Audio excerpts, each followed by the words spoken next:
Hi, and welcome back to ConTinual and Hot Off the Press, the show about new releases and the authors that bring them to you. I'm your host, Jim Nettles, and tonight we have a full roster of authors coming out with a whole lot of new projects and a lot of stuff to stack up that to-be-read pile.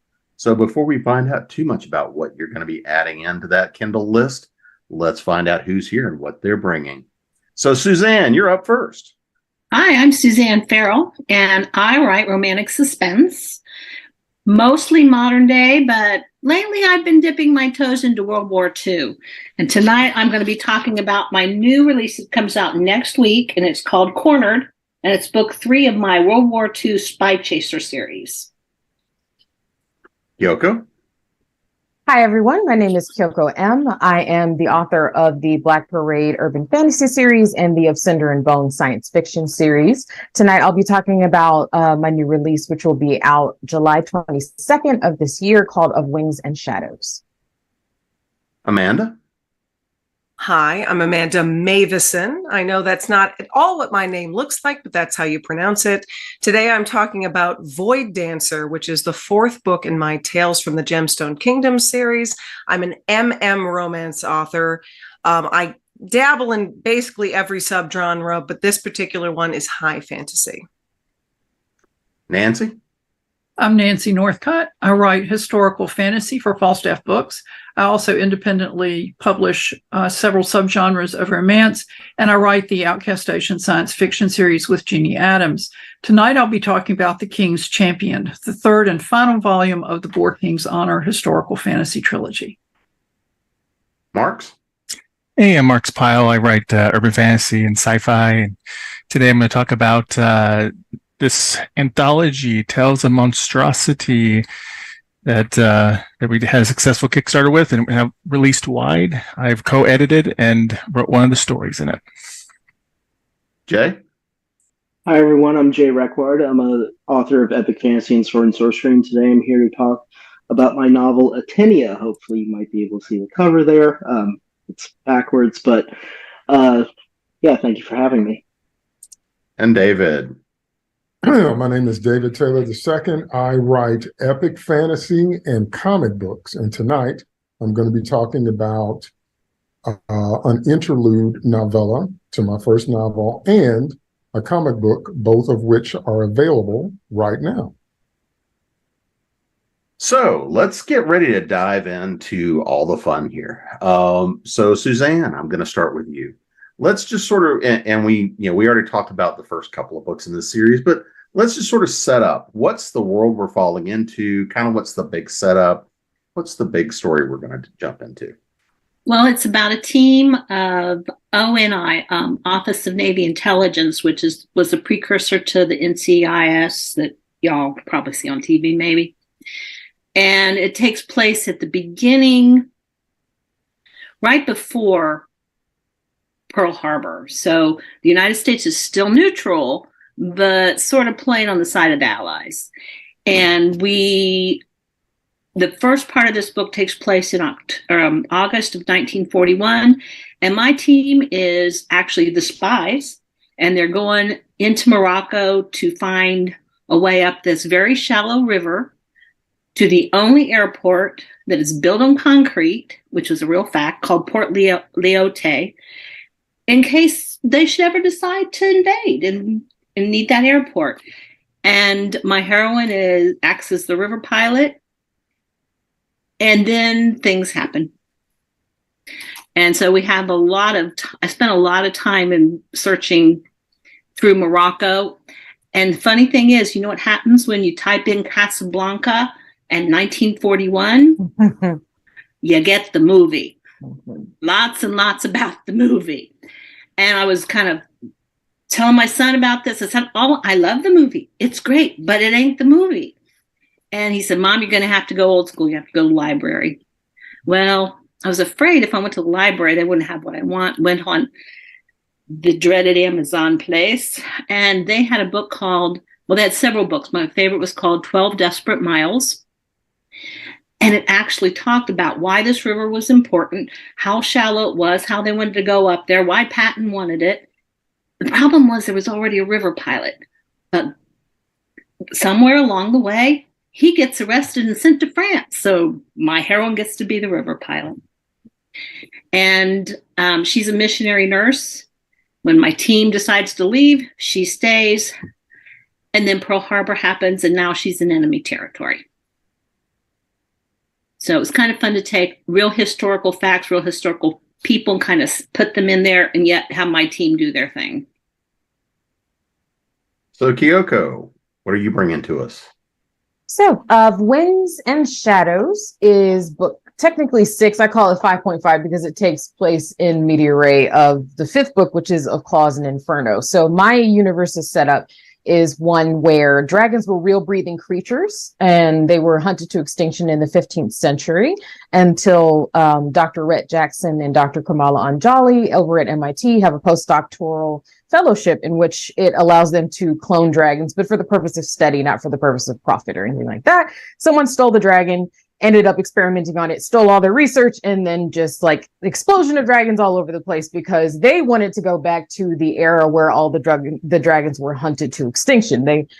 It was an entire economy within itself. The entire world was just completely obsessed with hunting all the dragons to the point that they killed them all. So the bad guys think, oh, wait, we can all go back to the glory days if we just make so many dragons that all of us can go run around catching them for the rest of our horrible lives, or finding other ways to profit off of them, like having them in fighting rings or selling them as expensive exotic pets, things like that. So this particular book picks up in the middle of 5. And the premise of number 5 is that after all the dragons are all over the place, the government decided that because we had these people trying to run around, catch them, they were all getting themselves killed, or more presumably causing lots of property damage. So they come up with a tournament that's called the Wild Hunt. So the Wild Hunt tournament is where our protagonists, which are the 4 dragon hunters, Jack, Kamala, Libby, and Calloway, and then their handler, Agent Shannon, they are going to catch the 5 deadliest dragons in America. And then the other team, which is the focus of this novel, is comprised of these other 4 dragon hunters who were chosen through a regional tournament in different parts of the US, and they beat all their competitors. And so now they're going to be the other 4 people with their handler, Yusuke Akamura. And so this book actually focuses on the other team. So in the 5th book, you see all of the home team's hunts. And in this one, it's just the competition. So they have their own set of 5 dragons that they have to catch that are just as deadly and just as difficult to catch as the ones that the home team is doing. And so the whole thing it was turned into like this televised competition in order to kind of get the public on board, because they made sure the dragons are now a protected species, and anyone who tries to catch them is, performing something that's illegal. So the idea was to create the tournament to kind of funnel all of that interest into a tournament. So whoever wins the tournament gets to become the new national dragon hunters, and they can travel wherever and just hunt dragons as needed. But anyone who wants to do that has to, 3 years later, they hold another tournament, and you have to enter that in order to become a dragon hunter. So that's kind of a loose idea of the world that we're in. So Amanda, how about you? Well, it's funny, actually, the first time I ever did a panel for this was for the previous book in this series, which was the 3rd book in the Tales from the Gemstone Kingdoms, The Bard and the Fairy Prince. It's a series where it's very high fantasy. It's all romance. Predominantly, it's very fairy tale retellings, but not always. The first one very much kind of touched on some Beauty and the Beast. I always say that the second one had a lot of Nightmare Before Christmas inspirations, which is the fan favorite of the books. And I think that's why a lot of people are really liking this 4th one, because there's this one character that's sort of touched on. You kind of learn a little bit about him in the 2nd book, but you don't really know what happened to him. He's finally the main character now of this 4th book. So it is very much a continuation where I think it's best if you've read all of them. You can read them all separately because they follow different kingdoms, they follow different couples, they all have a romantic influence, but you could read them out of order and then still say, now I want to know where this came from. Now I want to know the backstory. Now I want to know the side stories. So I'm very excited about this one because it finally kind of cuts off a lot of the loose ends of all of the story elements that kind of led up to this. where you're dealing with this character who was set up in book 2, who was basically encaged and encased in this gemstone, and you never knew what happened to him. And now in the 3rd book, which is the first one that I got to actually tell you all about for ConTinual, he kind of got released, but he was imprisoned. You thought maybe he was released out into the world, but instead he kind of was reborn, and this now is his story. So he comes into this world with amnesia, not knowing what he's doing, and you're in this kingdom you've never been in before, which is my dwarven kingdom. It's in this mountainous kingdom. I always say dwarven, but it's not really just predominantly dwarves. There's every which way of different racial types of people in this kingdom too, but that's the kingdom that it's predominantly in. And I just love it because you finally get to see where this character goes and what happens to him, and you follow his journey because even he doesn't know who he is as he's starting to go through this world. Nancy, what are you bringing us with King's Champion? Well, it's the 3rd in a series that are actually set in different periods of English history. And like Suzanne, I tried to stay really close to the history for the most part, except these are fantasy. So I had to work some magic into it, in addition to giving the characters a role to play. The first book, The Herald of Day, is set in the reign of Charles II, so that's 1670s. The Steel Rose takes place in the 100 days between Napoleon's escape from Elba, and the Battle of Waterloo. And then this 3rd book is set in the summer of 1940, which is one of my favorite periods to read about. It opens with the Dunkirk evacuation and continues into the fall and the start of the Blitz. And the picture behind me, with occasional lapses in the background that show what's actually behind me, is Dover Harbor. And that is one of the harbors that the ships came back to from Dunkirk when they were bringing the British Army off. I've always loved that story. And so when I thought, well, I need a 3rd period, I really didn't have to think about it very hard. As I said, we open with the Dunkirk evacuation. As we dive into the story, France, of course, has fallen. England stands alone. Germany is massing ships on the coast of occupied France for Operation Sea Lion to invade the British Isles. So can England's wizards stop them or not? And that's kind of the gist of the story. Marx, how about you? Yeah, so I convinced, 18 other authors to write stories in this anthology. I tricked them. Convinced them. Motivated. And it's the second in a series of the Crossing Genres anthology collection. First one was with dragons and all different types of genres. This one's monsters, and I wanted them to use monsters that weren't not vampires and werewolves, the typical monsters. I want some unique monsters. So El Kukui, gnomes and gorgons and stuff like that you don't normally see. So it's a mix of horror and some are horror stories, some are urban fantasy. It's a big mix, and comedy, fantasy. My particular story in it is called Rebel of a Cause. It's urban fantasy. It takes place in my Obsidian Archives world. The main Obsidian Archives setting is sort of like Super Spy meets urban fantasy, or Mission Impossible meets urban fantasy. This particular story, though, is different characters existing in this world, and it deals more with the Fey criminal underworld. And so it's more sort of John Wick meets urban fantasy kind of thing. And so there's a lot of action and some criminals, and this main character, his nickname is Rebel. He's a puka. He's a shapeshift, and he's hired with a group of other criminals to do a job. And he has to make some tough choices when he finds out what's really going on, and decide what kind of puka he is. So there's a lot of fighting, a lot of shape-shifting. I tried to play around with how he could use shape-shifting. I'm a martial artist too and stuff, so I tried to play around with some ideas of fighting and how you can mix that in for shape-shifting and have some fun with it. So it was a lot of fun. And also, I made them. No, I didn't make them, but convinced them to write behind the scenes essays and stuff and articles. So they give like commentaries. And then because of the Kickstarter, we also added a bunch of stuff like audio commentaries online and a field guide to monsters and all kinds of fun stuff. Jay, how about you? So, Atenia is a standalone epic fantasy that kind of tells two different stories.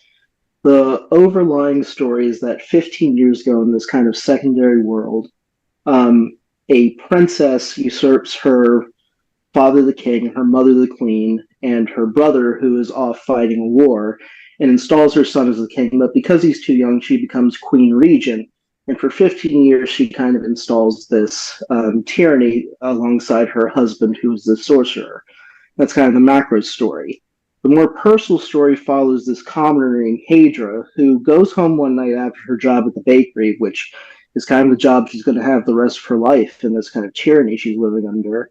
She goes home and talks to her father, who tells her this strange story of how Atenia used to be, and how tonight he's going to start a rebellion when the Queen Regent's knights break in and murder him in front of Hadra. Hadra escapes and makes her way outside the city walls to the wheat field where the queen grows her food, but also feeds a lot of the people in the city, and she sets those fields on fire. In horror of what she's done, but also realizing that she's kind of fulfilled her father's desire, she kind of waits around to be killed when these three wraiths appear on horseback, and a rebellion explodes to retake Atenia. And it's a combination of Game of Thrones and Tolkien's Children of Hurin, and if you really like Zalonzi's Chronicles of Amber. I also tried to make the action interesting. I'm a real big fan of the Shadows of Mordor video games, so there's a big influence in terms of the magic that you see employed in some of the action, but it really follows this big kind of explosive, exciting siege from beginning to end, and watching how the chips fall afterwards. And David, since you've got both the comic and the novel. The ideological underpinnings of my story has to do with one of the things that unite us as humanity. We have so many things that divide us. So I started thinking, what do we have in common? One of the things we have in common on the positive tip is our pursuit of life and liberty and happiness. But on the negative or stress tip, we have all stood over the corpse of something we loved and said, why? Why, God, why? Why? Why do we have to go through this? Why do I have to bury my parents? Why do I have to bury my dog? Why? And so I started thinking about the origin of evil and how did it start? And how did we get involved? Humans, I mean, because it's something we all have in common, regardless of faith beliefs, socioeconomic status, education, continent of origin, ethnicity, primary language. You have wondered, why do these things happen in life? So my story is about how the war in heaven got started. Exactly how did the war in heaven get started, and how did it spill over into earth? And so there's a lot of fighting. There's a lot of specialized weapons. There's a lot of custom angels that you've never seen before. And because so much is sold on iconography, there's stuff about why aren't there any female angels? You never read about any female angels. Why? Why is that so? And it also talks about the deep friendship between Lucifer and Michael and what happened. And so to pull it out of the abstract and into the concrete, what if you were the coolest of the cool kids? What if you were so popular that everybody liked you, everybody tried to be around you, everybody tried to imitate you, and you were such a smooth talker until people just loved to hear you talk? And then one day you messed up so badly, you lost all that. And you got kicked out along with everybody that was in your crowd. What would that experience be like?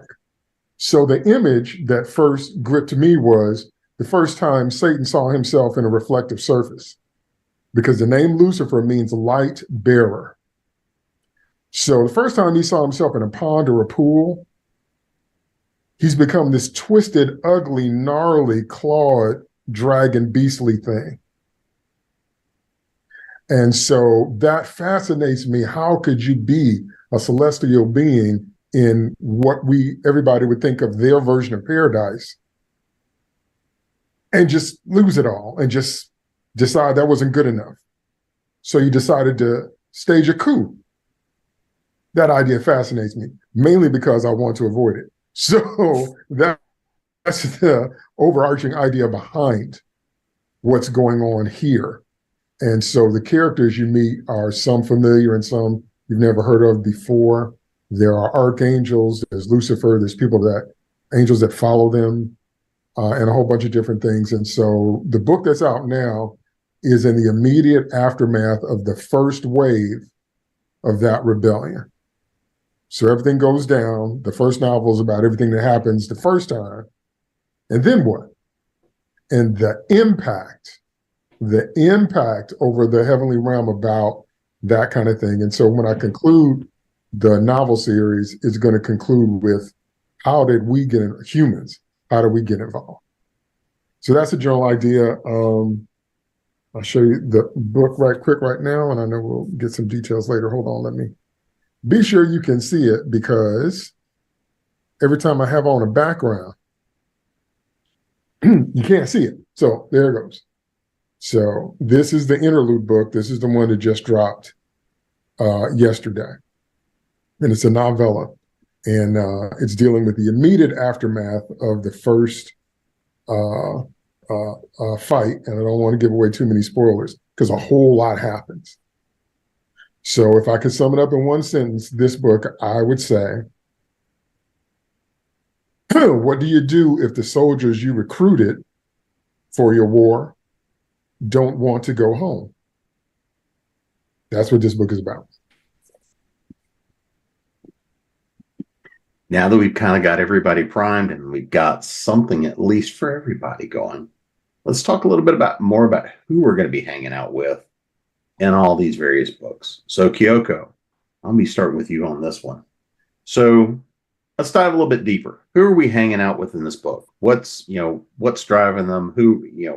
Let's talk about the team. Let's talk about what's happening here. And let's talk about who we're going to be spending a time with. Okay. And this book, it's a departure from the others because all the other 5 are about Jack, Kamala, Faye, and then the other dragon hunters. And so this one is the opposing team. So we have Noah Wilson, who is a gigantic Texan. We have Charlie Howard, who is a marine biologist. We have Sujin Han, who is an aeronautics engineer. And then we have Beowulf. His real name is Josh Hershkowitz, but he doesn't like to be called that. He likes to be called Beowulf.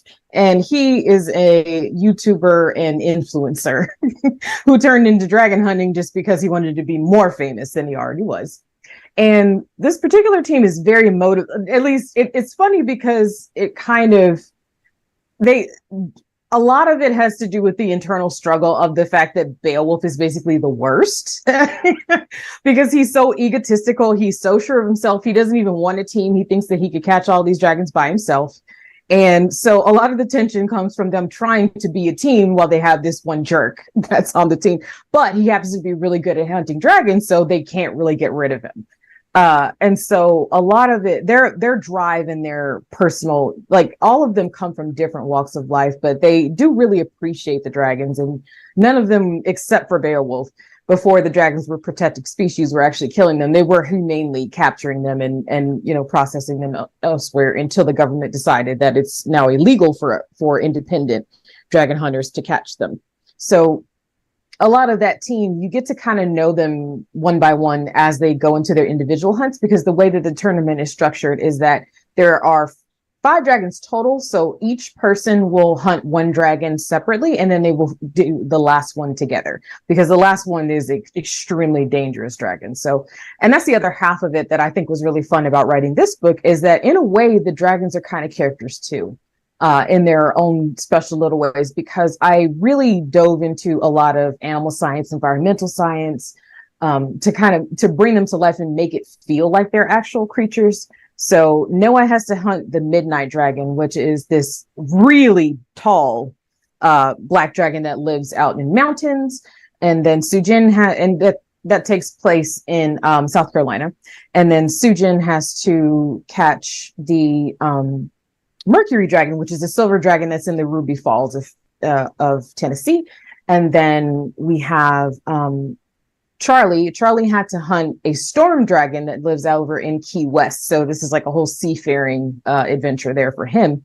And then Beowulf had to catch a barb dragon, which is a dragon that has these projectiles all down its back that have poisonous barbs at the end. And that's in the Redwood Forest. And then the very last dragon they have to hunt is called the Siren Wyvern, which is this kind of like rainbow hued dragon that is out in a bayou down in Louisiana. And so you really do get to know each of them in their hunts and then in the final hunt together while they're, learning the dynamics of who they are and what they're trying to go for. And the dragons definitely put them through their paces. It sounds like it would be easier, but it's definitely not. And so a lot of what they have to overcome is that, it's not all about strength. It's not about brawn. They have to be strategic in how they catch them, or else they'll, either get away or even worse, kill them, just because some of them, dragons are not inherently evil. Nature is not inherently evil, but in that sort of way, you have to also consider that they're just trying to defend themselves, and they will do so, to deadly proportions if necessary. So that's mostly. And then of course we have Agent Akamura, who is basically their security officer and kind of like their coach. So when they go on their individual hunts, he's the one that's rallying and making sure and offering advice and just kind of coordinating everything outside of the hunt itself. So Amanda, who are we going to be spending time with in your world? So again, this is one that's kind of culminating in a story that's been building over the last 3 books. And the biggest one that characters have been sort of like fighting for, or that readers have been fighting for and really wanting to hear about, was Cullen, which you first hear about in the 2nd book. He was the prince from my Amethyst Kingdom, who you kind of get a little bit of his backstory. That he was the prince of this kingdom that sacrificed himself and inadvertently caused this curse that basically made it like a kingdom. I always say again, that was inspired by A Nightmare Before Christmas. So it kind of becomes where everybody became kind of like monster inspired, mythological creature inspired after this. And they all kind of embraced that over the years and thought of their prince as this person who, he saved us. He gave us this better life by trying to protect us from something that could have been worse. But everyone assumed he died. Well, in the previous book, you discovered, maybe he didn't actually die. Maybe he was just sort of encased and trapped and was released in the 3rd book. And you saw him sort of get released into the ether, but you didn't know what happened to him. So now, as a little teaser at the end of the 3rd book, you learn that, he was potentially reborn. So now here in the 4th book, you're getting to experience Cullen's trying to come to terms with having a new life. Who is he now? What did he cause in the past? He's trying to not actually remember his past because he has a lot of like this residual guilt, thinking he must have caused all this awful stuff for his people, because why would anybody want to be a monster? And he can't come to terms with the fact that maybe they actually found something really great in the people that they became. So there's a big part of the story that sort of focuses on him coming to terms with who he was and being reborn in that. But then also in the character who finds him in the rubble and sort of brings him back to the light after he's discovered to have been reborn, which is actually the bastard prince of the Ruby Kingdom, which is where we start this one. So it's the Gemstone Kingdoms. Each book sort of visits a different kingdom. Now we're in the Mountain Kingdom of the dwarves. And this bastard prince of the Ruby Kingdom, he wants nothing to do with any of this, but he's getting kind of caught up in this Revolutionary War after his father has passed away. It's very much like a class disparity. There's a big thing between all the people, the haves and the have-nots. He's kind of caught somewhere between being the bastard prince. And it's, does he step up and try to do something because, now that his father's passed away, he can step up and admit that he's the prince, or does he let it all go? And all of that gets wrapped up in the fact that since these two meet, they have this romance that builds and this camaraderie that builds. that actually has a closer parallel than they even realize until Cullen recognizes his past and starts to remember who he was. And so it's a really fun parallel for me between these two, not quite, but very much princes who could have been kings, and who steps up and who maybe steps down, and discovering who they are and what's important to them in those parallels. But I also love that Enzo, who is the bastard prince, is an inventor. I like doing something a little different than, it's just your usual it's just a usual prince or something. Like, he actually has this great like scientific side to him too. So it's a lot of fun to see how being an inventor makes him have this passion for trying to do something for his people that's a little bit different than somebody else might have. So those are my two main characters for this one. Nancy? Well, the hero, the main character of the King's Champion is Sebastian Mannering, who's the Earl of Hawkstow. And he is a major in the British Army. He's also a wizard. And he's one of the directors of the Merlin Club, which is a secret organization of wizards who've been guarding England since 1678. And they first appeared in the Steel Rose. But Sebastian's one of the directors of the club, and he's also a seer, which is a very rare gift. And in addition to trying to help his country defeat the Nazis, he's also trying to deal with a family curse. In 1485, his family came under a blood curse because one of his ancestors unwittingly helped murder the sons of Edward IV, who are known as the Princes in the Tower. You may have heard of them. And Richard III was wrongly blamed. And yes, I did say wrongly blamed, and that's a panel all by itself. So I know that everybody who knows me is going, I hope she's not going to jump on that soapbox, and no, I'm not. But through the trilogy runs the thread of their efforts to lift the curse, in addition to dealing with these bigger problems. And so all that wraps up in the third book. But the heroine, Kate Shaw, is an American farm girl turned photojournalist. And she was inspired by Margaret Burke White and by Edward Murrow's team in Europe covering the war. And so she is a descendant of the people in the very first book, but she's a very, very, very, very, very, very distant cousin of Sebastian's, because there is a romance subplot, and it is definitely a subplot. This is not a romance, it's historical fantasy and adventure. So she also possesses the seer gift. And with Germany massing to invade, England needs her talents. The problem is she doesn't believe in magic, and she doesn't know she's a seer. So that has to be dealt with in the very beginning of the book. And so as she comes into her abilities and comes to recognize her power, Germany's building its invasion plans. And so those are the main characters in the book. There is an antagonist who's working with the Germans, and he is a descendant of or relative of the same family who were the antagonists in the first two books. So really all of it is about Sebastian coming to grips with his conflicting duties, Kate learning to come to grips with magic and to decide, am I going to go home or not? Because Sebastian's like, you're going home. You need to go home. And but the action is here. The good stories are here. And I could help if I'm here. So that's a conflict between them and something that they have to deal with. But their biggest problem is, can we bottle up this invasion fleet? Can we do something to stop it until England can get reinforcements from the reaches of what was then her empire? And so that's the three main characters and the challenges that they face. So, Marx, this is going to be dealer's choice for you. Either A, you dive a little bit deeper into your story, or maybe talk a little bit more about the anthology and what else they can find in it. I could talk a little bit more about the anthology. I guess I should. Yeah, so it's 19 different stories. There's 3 sections. It's a subtitle it's Tales, Monstrosity, Monsters, Myths, and Miscreants. So there's 3 different sections of each name.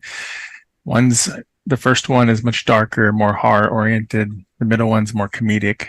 and fantasy kind of comedy, and then the last one is more like urban fantasy, action or mystery kind of mix. and I try to, with this anthology series, I try to ask them to, try to put different twists on things. It was a little easier with dragons, I think, because dragons, you could just put dragons and you can say there's spaceships, and then suddenly it's different. Or the dragons are the spaceships, like one of the stories. But this one was a little bit more challenging to do it, but it was really exciting to take different kinds of monsters that you don't see as much, like Spring Hill Jack or the Dover Demon, which is from UFO cases, and kind of play with that. And some of the stories are very comedic, some of them are kind of dark, and some of them are just kind of actiony. So mine's a little more actiony and some of them tie into different worlds. Like mine ties into Obsidian Archives. Mike Laron has a story that ties into his Good Necromancer series.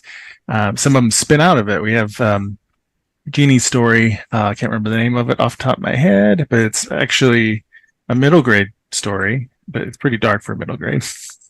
but maybe I just don't know middle grade anymore. But it's really good, and it spins off into her own novel. So like a prequel or a sequel to the novel that came out actually right around the same time. That was one of the things we offered, was her novel, signed autographed novel too. So it was really cool to see some of the stuff spin out. And one of the stories that my friend Jeff Burns in here wrote, he was like, that was so much fun. And he decided to turn it into, he's going to turn it into in a few months from now. He's got a series of novellas written for it. So, and that's a story. That's a PI, a gargoyle PI, private investigator. And they go in a case with a mystery at the anniversary Monster Mash dance. So it's a lot of fun. So yeah, and we also, because another bonus was a playlist, song playlist. We made a Spotify song playlist. Authors made song suggestions of different stories, and we have the song playlist kind of in the back. And then I have a bonus website with the actual Spotify playlist link and audio commentaries and all that stuff. There's a lot of first things that I haven't done before. It's a lot of fun. Always beware those first shots. Seems like a good idea at the time. So Jay, let's dive a little bit deeper into everybody we're going to be spending time with in your universe. So the main POV of the novel is from the perspective of Pager, which is this commoner I described earlier.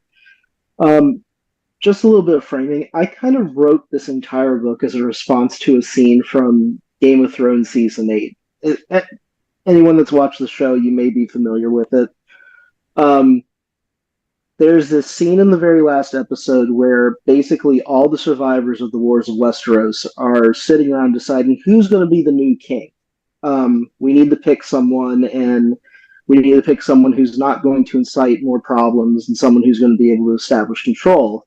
And the only good noble, as far as I'm concerned, that does anything right is Samwell Tarly, who stands up and says, well, why do we have to be the ones to decide this? Shouldn't we enfranchise the people who have suffered the worst from this war to, make their own decision? And all of them, every single character that you've been following through this entire show, literally laughs at Samwell Tarly for suggesting the basic idea of enfranchising people with democracy. They all laugh him down to the point where Edmund Tully says, why don't we just appoint my horse as king? And even Sansa Stark, who's gone through so many things, who's this victim of monarchy and oppression, even she is smiling at the very idea that Samwell Tarly's putting forward, like, why am I going to give up my throne for these dirty people beneath us? So I wanted to tell a story from the perspective of one of the dirty people beneath them that are suffering because of the weights of crowns and the Games of Thrones and all these things that are getting played. So you follow Hadra, who's this commoner that's lucky to be picked out to kind of just be witness to everything, to the coming of the Wraiths, to the arrival of this army from the north that kind of invades Atenia, to her slowly discovering what really happened to the royal family of Atenia 15 years ago, and is Prince Tobias, is King Tobias, who's the son of the Queen Regent, is he actually alive? Has the Queen been lying to us the entire time? What actually happened in terms of the disappearance of the first king? And it really tries to broach the idea that when you get into wars of power and you get into wars of position, you don't ever know you never know what the real intention everyone brings to the table, especially if you're a common person. You only find out things after the history books are written or someone reports it to you.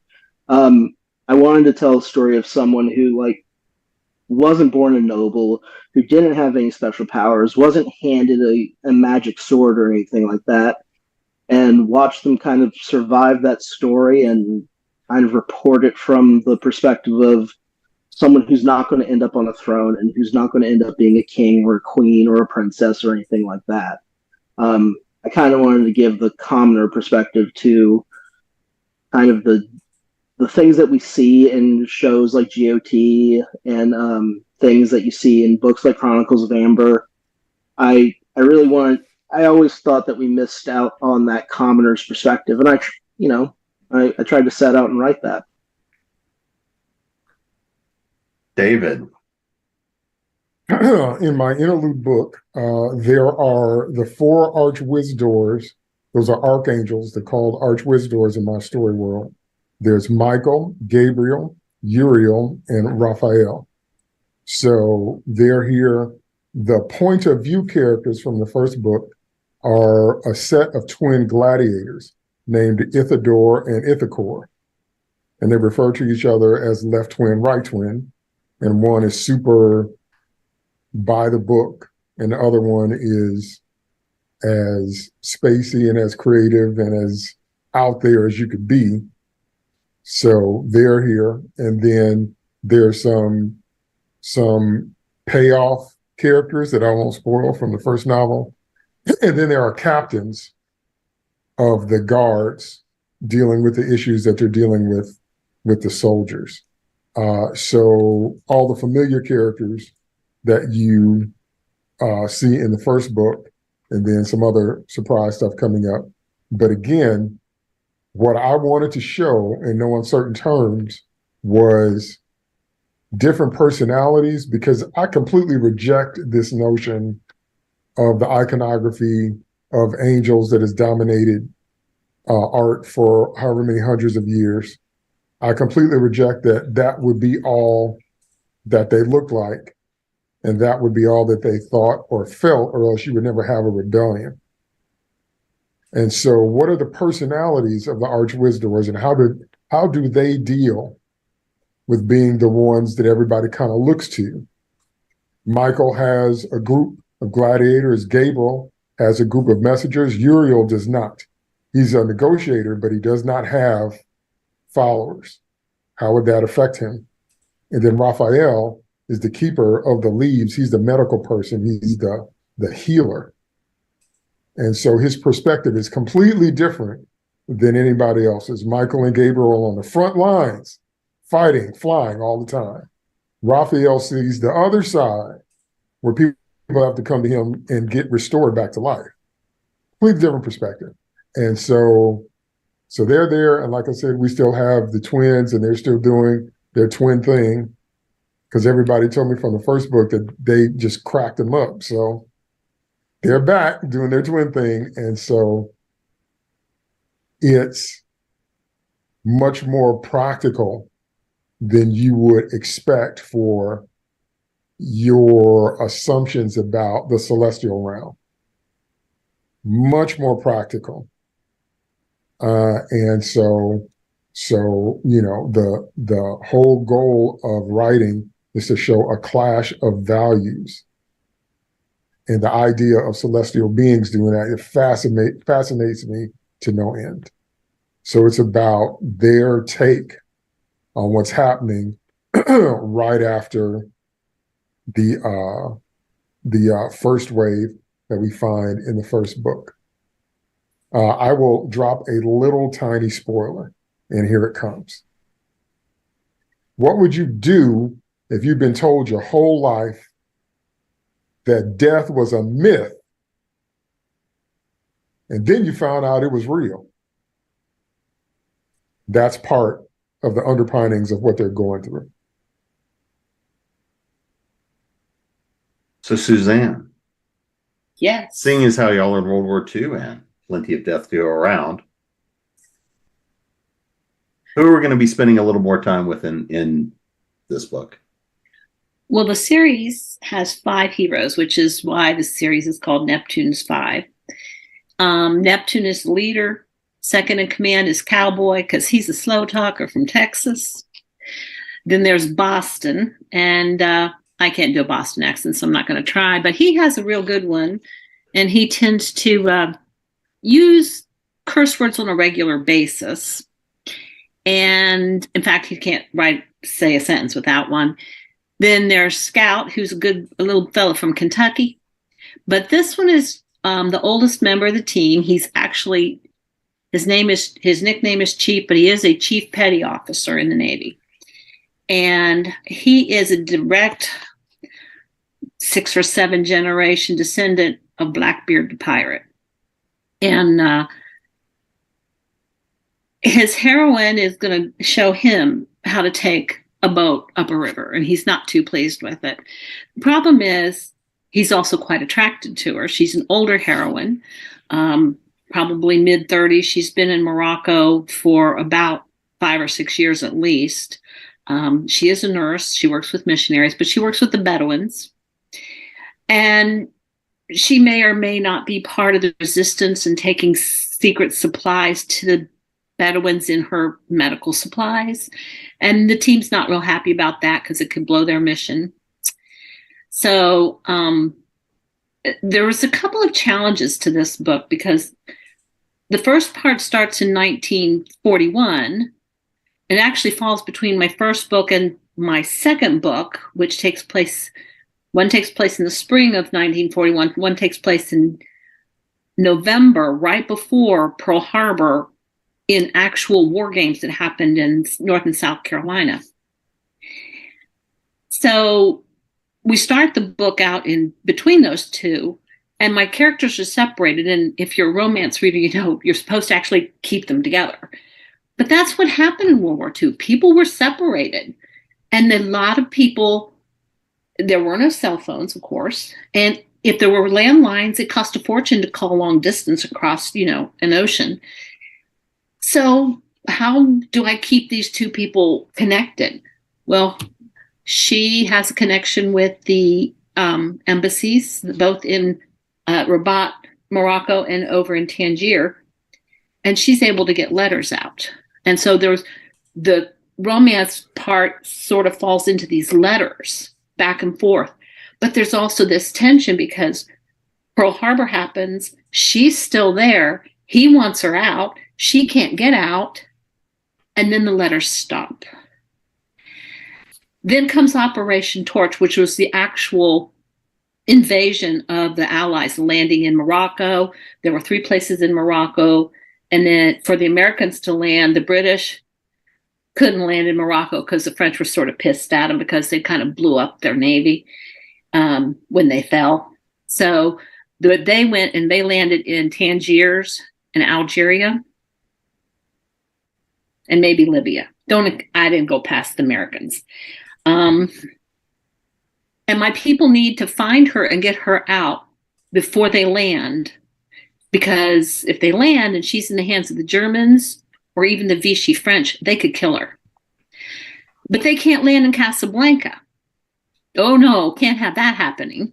So I have them land way over on the western coast, kind of out of harm's way. And they now have to travel 400 miles across the Atlas Mountains to get to Meknes, which is in the middle of the Atlas Mountains. And they actually had a Casbah there that they used as a real prison. And I figured, well, they've got one. I may as well put her in it, right?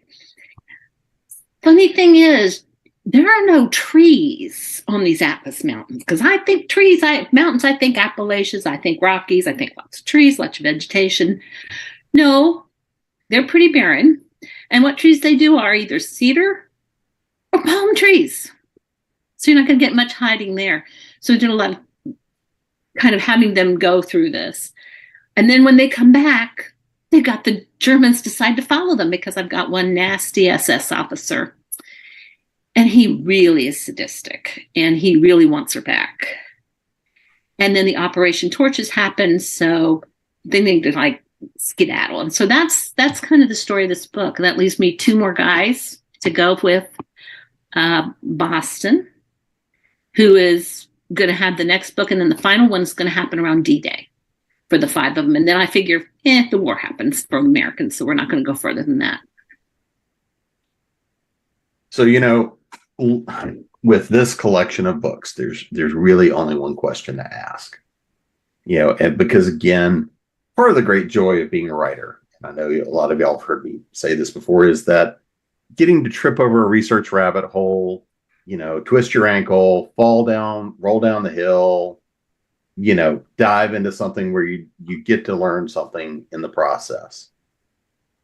What's something, whether it was about your process, whether it was some weird detail, whether it was an idea that popped in your head or just something along those lines, what was the one thing when you were working on this project that just sticks with you after having tripped over this research rabbit hole or problem or process, or just in some cases, maybe it was doing all the experimental stuff you swore you would never do again, Marx?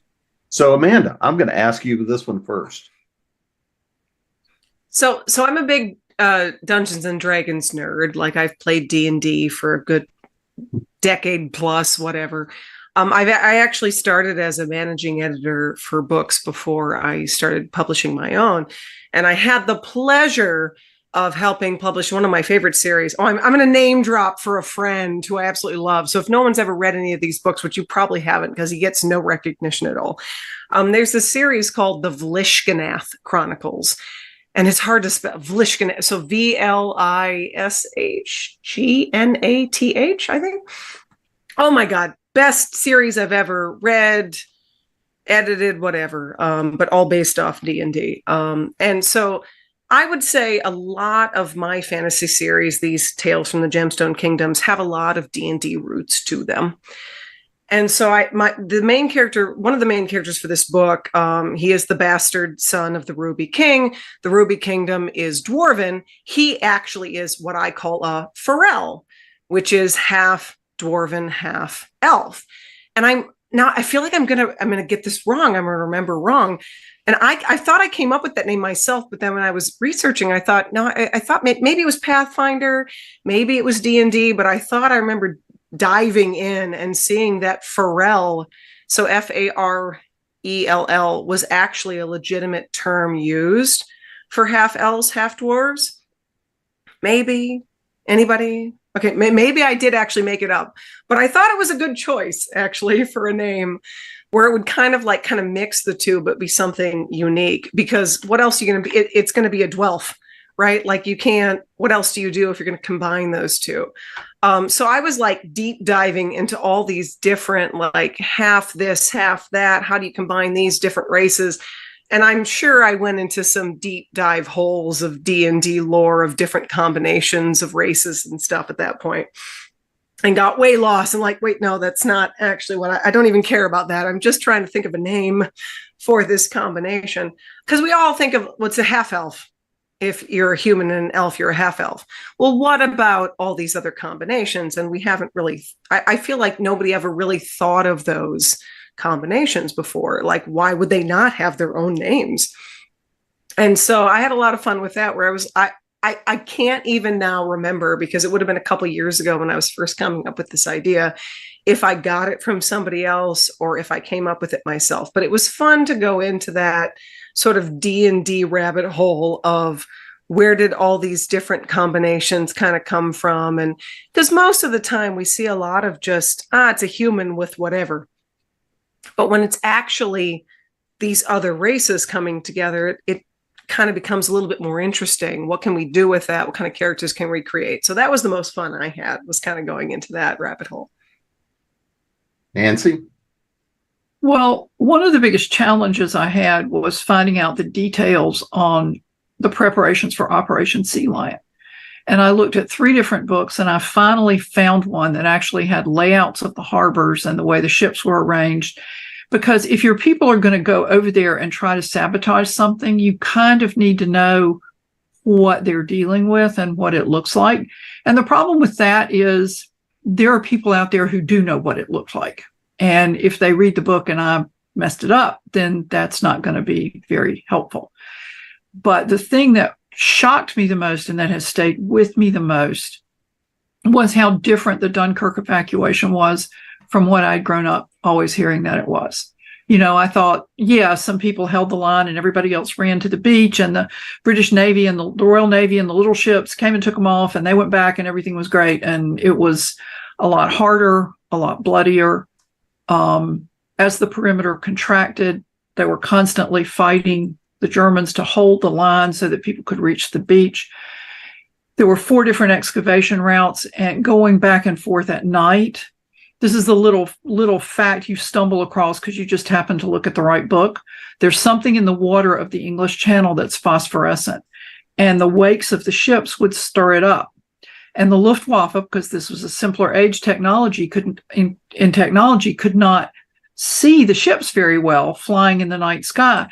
But if you've got a trail of phosphorescence pointing straight at the stern of the ship, gosh, that makes your targeting easier. And so that has kind of stayed with me. And during the evacuation, the Royal Navy sent shore parties to the beach to organize people so you didn't get this mass when the boats were coming in to pick them up, which they mostly did in the dark because they didn't want to be shelled and bombed. There's if you saw the movie Dunkirk, it's that long walkway that extends out into the water at Dunkirk, and it's called a mole. And they were lined up along that mole. Well, at the foot of the steps to the mole was a Royal Navy officer from a shore party. What's he wearing? It took me a week to find out what the man was wearing and to discover that actually he was wearing pretty much what all the Tommies on the beach were wearing, because when the Royal Navy went into combat on land, that's what they wore. And so I kept looking for something like Navy camos, like Navies wear today or something like that. And so what I ended up doing was putting him in that. I even found a picture and I saved it from the Imperial War Museum in case somebody comes at me and goes, the Navy didn't wear brown, that was the Army. Well, I have this picture. And so I just gave him a patch that said Royal Navy on his arm because I figured there has to be a way to tell them apart. And at that point, I decided to fall back on the it is fiction, after all, defense. And so that's probably one of the deepest research rabbit holes I've ever gone down, is just trying to figure out what the Royal Navy shore parties were wearing at that time. Marx, how about you? What did you stumble across?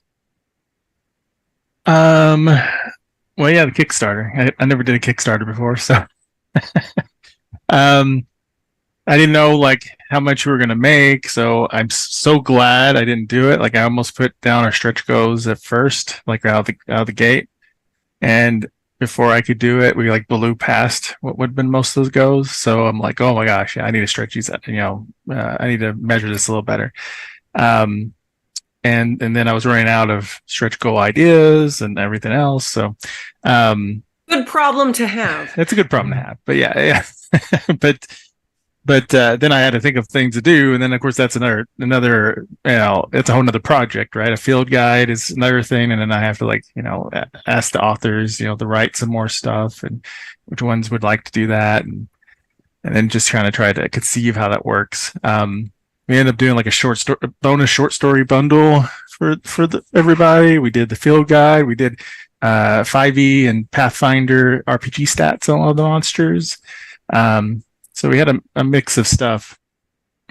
So yeah, but the stumbling blocks were like, oh great. So how do I handle international shipping? Because that's all over the place and it's really expensive some places. And, I'd heard nightmares of people losing a lot of money, not calculating correctly what the shipping was going to be. Mm-hmm. So I think I avoided that, but it took a lot of extra time and work to do. And, And I didn't use BackerKit, which is a great resource, and because I was trying to save money, but maybe I should have used BackerKit. Maybe next time, because I underestimated how much time goes into everything, right? And just communicating with all 180 plus backers and keeping them in a loop and all that stuff. It's a good problem to have, but it's a lot. It's a different kind of workload than just writing a story, right?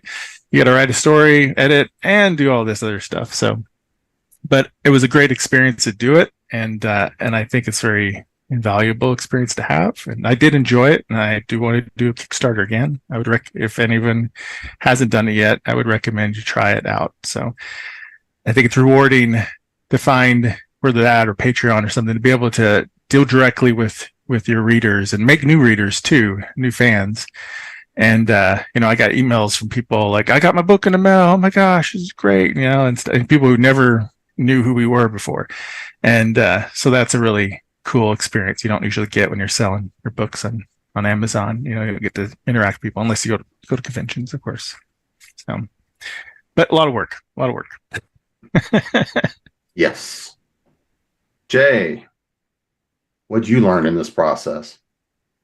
So this is the first indie book that I put together. So kind of like Marx, you have to learn, this entire process of doing things you've never done before, from doing your own layouts to finding someone to put together a cover app, just everything. And it was a really big learning process. I think the fun thing about this book is that a few years ago, I finally figured out kind of a process to actually sit down and get all the words done every day and just be able to do that every day. And this is really kind of the first book that I produced where that really worked out well. So this book working out well on top of I'm in the process of putting together the print edition right now. So I'm learning a lot about, Ingram versus Amazon, how you set up the formatting for your cover app and everything, and setting prices for stuff in Ingram Spark, deciding whether or not you're going to make things returnable. That's all a great big journey. And I think the great thing about Atenia is not only did I have a lot of fun writing this book that I hope does well, but it's really been a great big learning experience. And I think with every project, you hope in some way, shape, or form, it always is a great big learning experience. David. I echo the sentiments of Nancy and Jay almost verbatim. Every pro has a con. When you imagine something, you just imagine the pros. If and when you are to get that thing, you're going to discover you got to take the cons with it. So my experience writing science fiction was so awful because when you write science fiction or you write anything that's Earth-based, you have to get all the details right. That means you have to master chemistry and physics and history and military. And people will attack you like a swarm of angry bees if you get any of it wrong. And I said, later for that. So I said, fantasy and comic books is more my thing. So I said, if I create a steampunk version of heaven, I can do whatever I want. Problem with that is that all the connecting ideas came to me almost all at the same time. And I'm like, holy cow, this world is expansive.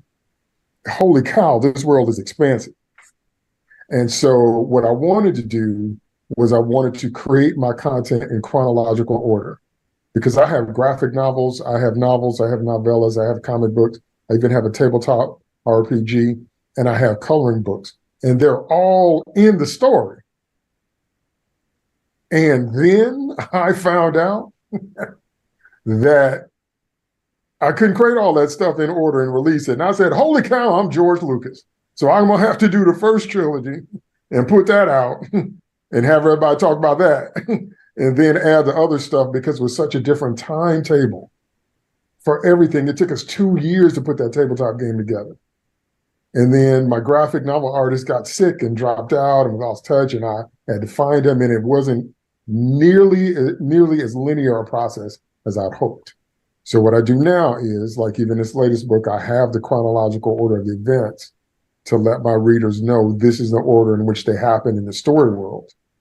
But the real-time release of that content is going to be varied. And I'm like, I'm gonna have to go original trilogy, prequel trilogy. I don't see any other way around it at this point. So that's what I want. Yeah, there's nothing like planning. Yeah. No plan survives contact with the editor. Suzanne. Well, I learned a whole lot about the country of Morocco. I learned a whole lot about Operation Torch, which I had never even heard of it before we started researching it. I know nothing about boats, and I have Navy people on a fishing trawler. It's been one kind of learning experience after the other with this team. And I mean, I love the history of World War II, but every time I find something new, then there's this other little nugget over here or a little nugget over there. I had hoped to include the nurses that served in the European theater of war, because I'm a retired OB nurse, and I love that these women went there, and a lot of the things they jerry-rigged during World War II and learned out in the field. When I came along in the late 70s to nursing, we were still using some of that stuff. Technology was just kicking in. I mean, I can remember hanging glass IV bottles. So some of the stuff they were doing, I actually had hands-on experience, and I would love to include them. So they may end up being in other books. I had thought it would be this one, but my heroine really is specific to being involved in the resistance and helping them a little bit. The most fascinating thing was this river Sabo that goes in to northern Morocco and up this river. It's a 17-foot draft. And Patton needed to carry a bunch of airplane fuel and bombs, which would weigh a boat down. So the bigger ships in the Navy weren't going to work. And they came up with this idea, and it's a real boat. It's called the Contessa, and it was a banana boat.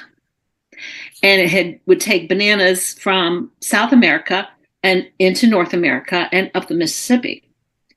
And so they converted it, cleaned out a lot of its normal, I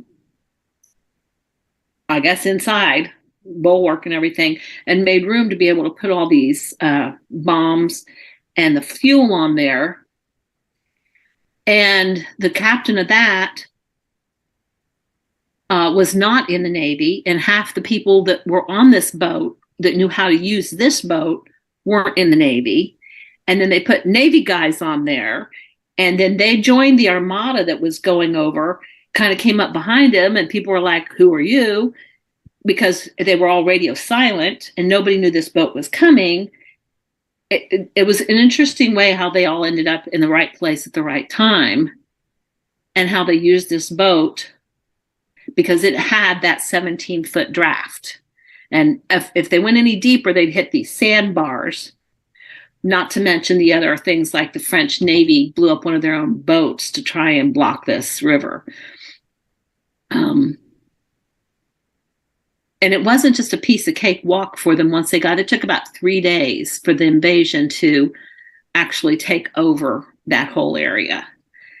And that fed into my history nerd person, but it really kind of, from that moment on, I didn't need to know any more for my book. But I still found it fascinating. And well, that was kind of fun. And that's the rabbit hole I ended up down is all of the invasion of North Morocco. And Kyoko, what rabbit hole did you trip down with your dragon? So mine's pretty brief. It actually has more to do with one of the hunts, because obviously I live in Georgia and I can't go jet setting around different places to intensely research what they look like and how they are. So almost every single one of the dragon hunts was an entire page of research that I had to do as thoroughly as possible. And I tried to be as accurate as I could, even though obviously this is an alternate world with an alternate history. But I think the one that was closest to interesting that I would say, so Charlie who is the marine biologist, was assigned a storm dragon, which is an aquatic dragon that stays in the air for most of its life and it lives off the coast of different oceans. And as I was writing it, I was thinking about what would be an interesting turn of events aside from just him trying to catch it. And so he decided on to draw the dragon in once they had actually located where it was in Key West, was they chummed the water to get the dragon interested to come over, and then they would, attempt to catch it that way. And so as they were doing that, a mako shark decided that it wanted to come along and have a little bite to eat. And I was sitting there going, well, I do really love The Meg. It's a ridiculous movie. It was a lot of fun. Why don't I have a dragon fight a shark? And so what I ended up researching was just some kind of general shark things, but I also made a point in the beginning of that chapter to state something that the average person does not know. Sharks don't kill people. We love to make movies where sharks kill people. Sharks don't kill people in real life. Seriously, they kill barely one person a year, if that. Vending machines and cows kill more people than sharks. But it is really cool. They look cool. It's really fun. And so, but the other thing I wanted to do was not have it just be like a straight fight. I thought about one thing that's really fun with writing these types of dragons if they were real animals is dealing with their intelligence level. So one thing that's a minor spoiler, I will say it just because it was cool, is if anybody knows what tonic immobility is. So that is when if you hit a shark, the orcas do this. They hit the shark from underneath them and it flips them over. If you flip a shark over, it will just pass out for about 15 to 20 minutes.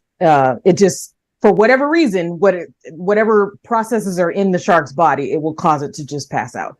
And so that's what the dragon did. It was like, oh, I'm not going to fight fair. Why would I do that? I'm smart enough to know I've seen orcas do this to you. So he just goes under and knocks the shark upside down and then eats it.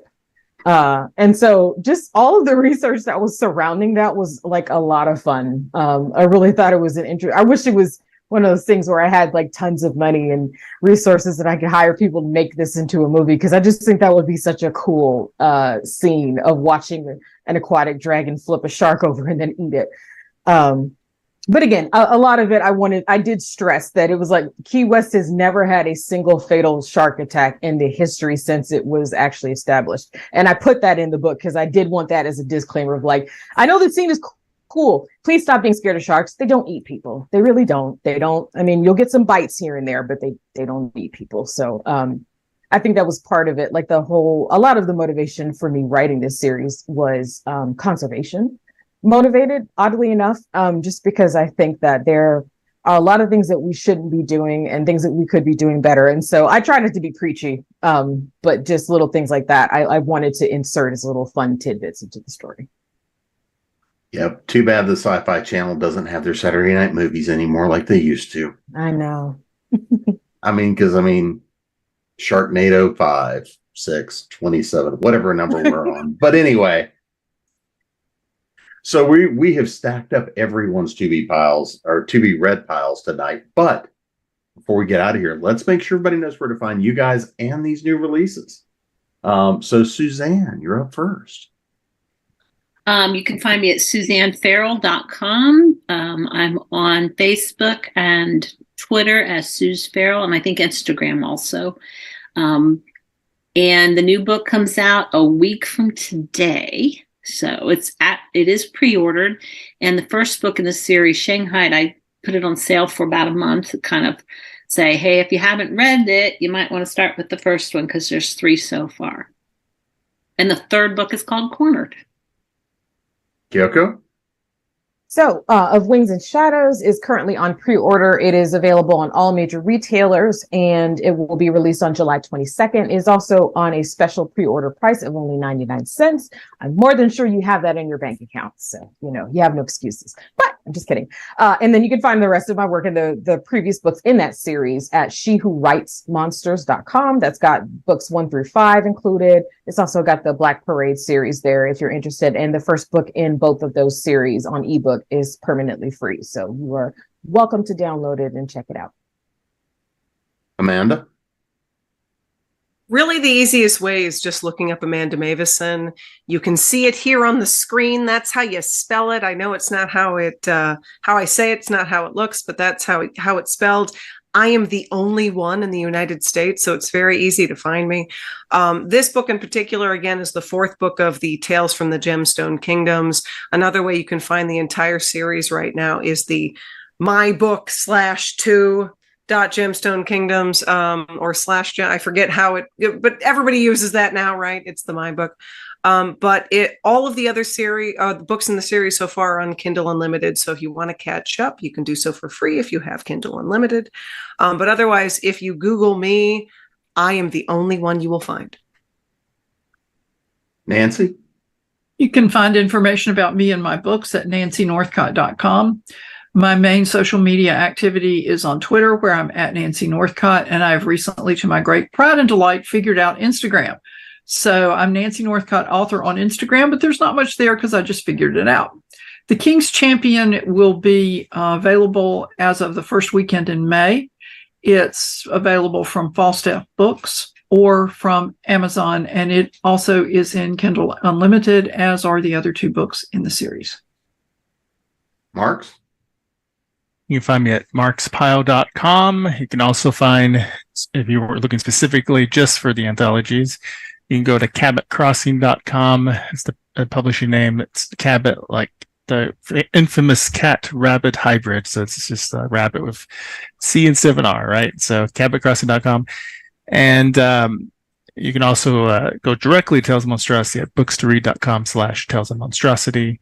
And I'm also on the socials of different stuff by my name. Jay? Hi, everyone. I'm Jay Requard. I'm an author of Epic Fantasy and Sword&Sorcery. You can find me at jrequard.com or at jrequard at various social media channels. Atenia is currently available for an ebook at Amazon, but the printed edition will be available soon at all major book retailers. David? I am on Twitter every day. So my Twitter handle is DT2 Comics Chat. That's always my latest everything is on Twitter. But if you want to find my book and you want to find my comic book, you can look them up on Amazon. The best thing to do is type in David Taylor II, use 2 capital I's, and all of my work will come up. Or you can just Google David Taylor II, and it'll come up. All of the books are available now. So you can get the first novel, which you will need to read to understand the interlude. And you can also get first issue of Nephilim Wars. And I've had the pleasure of being your host tonight, Jim Nettles. You can find me at jamespnettles.com, authoressentials.net, creative, the speculative fiction academy.com, creatingprose.com, and of course here at ConTinual. And go stack up those to be read piles, and we'll see you guys again soon.